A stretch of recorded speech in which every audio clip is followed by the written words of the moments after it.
Franz Boas, A Noção de Cultura Particularista, apostila 13, página 257. Franz Boas ele vai ser de extrema importância para a constituição do que nós chamamos de antropologia, para o estudo de campo, para o que nós chamamos de cultura, para o que nós chamamos de etnografia. Hoje nós não podemos mais usar o termo raça, nós usamos o termo etnia, porque etnia representa o grupo, os valores constituído por aquele grupo de pessoas, né? Aquela comunidade. Então, a partir desse princípio, nós temos aí uma visão de que cada grupo, cada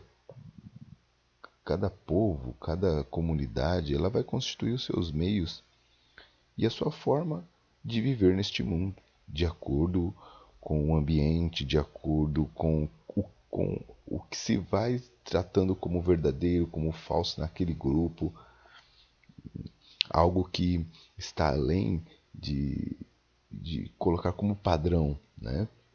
Não tem como eu chegar e falar, olha, aquele grupo lá está errado porque ele tem práticas diferentes da minha.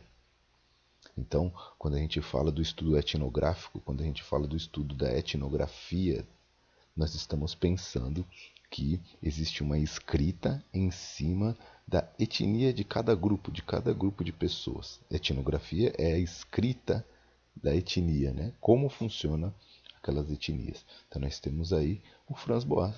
É ele quem vai criar a etnografia, é ele quem vai criar a escrita de outros grupos no nosso planeta.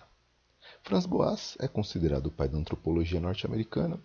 Sua vida profissional envolveu museus e universidades, além de temporadas longas em contatos com indígenas, inuites. Trabalhou para Volkerkunde Museu de Berlim, para Field Museum de Chicago, para American Museum, além de atuar nas universidades de Berlim, Clark e Columbia. Sua antropologia cultural relativista enriqueceu os estudos antropológicos ao valorizar a etnografia. Percebam como ele é de extrema importância para a escrita da etnia de cada povo. Boas, ele nasceu de família judaica, conforme nós podemos ver aqui no tópico A, e na Alemanha, onde existia aquela questão da perseguição nazista aos judeus.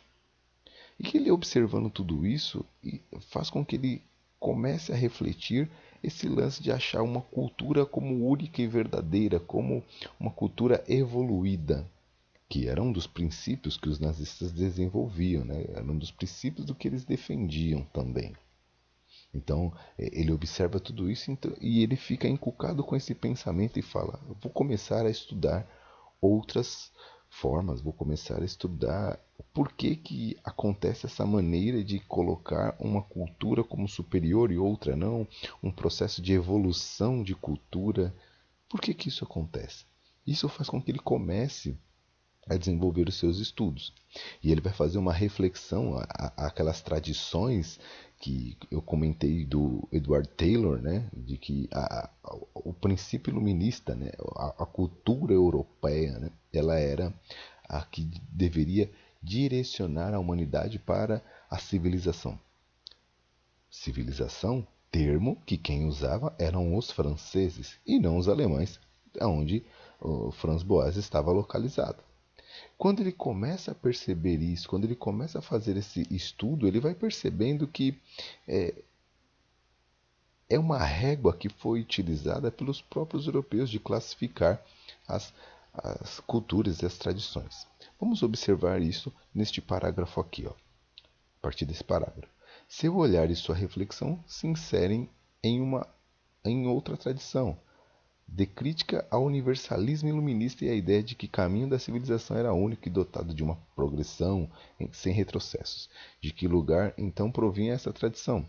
Enquanto os franceses na tradição iluminista afirmavam o poder das luzes, da razão e da ideia de universalidade inerente aos processos dotados de racionalidade, existiam grupos na Alemanha que criticavam o viés universalista do iluminismo, pois acreditavam que era uma forma importada da França superficial, até mesmo artificial, que a nobreza alemã adotava para se assemelhar ao que os franceses afirmavam ser civilização, pois fora desse modelo iluminista o que havia era barbaridade.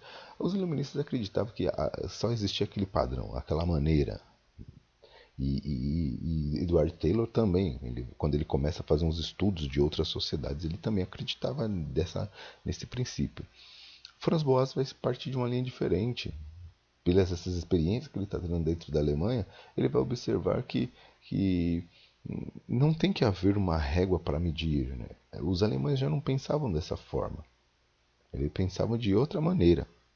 Eles acreditavam que essa maneira de que a humanidade está caminhando para um progresso dito pelos franceses da época, os alemães já não concordavam.